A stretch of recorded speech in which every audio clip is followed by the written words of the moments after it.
কড়াইতে 1 কাপ সুজি নিয়ে সুজিটা 5 থেকে 7 মিনিট ধরে খুব ভালো মতন ড্রাই রোস্ট করে নিতে হবে। তারপর ওই কাপের মাপ করে 2 কাপ জল দিয়ে সুজিটা ভালো মতো নাড়াচাড়া করে শুকনো শুকনো করে নামাতে হবে।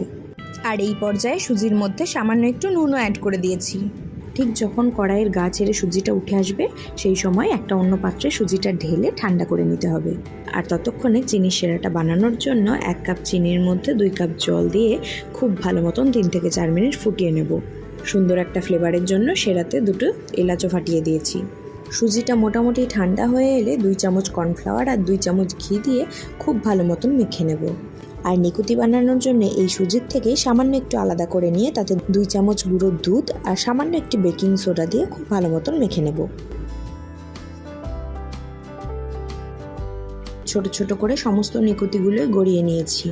এবারে তেলটা হালকা গরম করে নিকুতিগুলোকে ভেজে নেব। লাল লাল করে ভেজে নিকুতিগুলো তুলে নিয়ে চিনি শিরাতে দিয়ে দেব।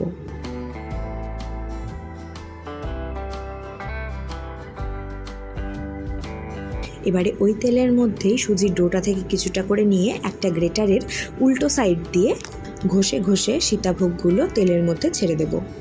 এগুলো ভাজতে কিন্তু খুব বেশি সময় একদমই লাগে না, হালকা আছে 1 থেকে 1.5 মিনিট মতো ভেজে নিলেই হবে।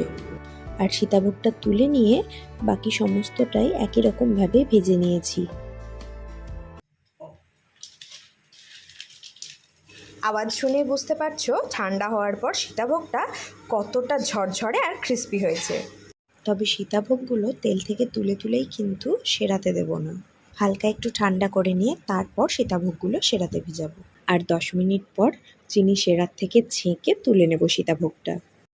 আর ঠান্ডা হওয়ার পর এটা আরও ঝরঝরে হয়ে যাবে। দেখতেই পাচ্ছ সীতাভোগটা কতটা ঝরঝরে হয়েছে। এটা দেখতে যতটা সুন্দর হয়েছে খেতে কিন্তু তার থেকেও বেশি অপূর্ব ছিল।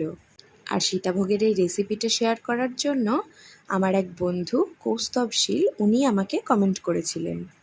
রেসিপিটা শুধু দেখলে হবে না, বাড়িতে বানিয়ে কিন্তু ট্রাই করতে হবে। আর রেসিপিটা কেমন লাগলো অবশ্যই কমেন্টে জানাবে।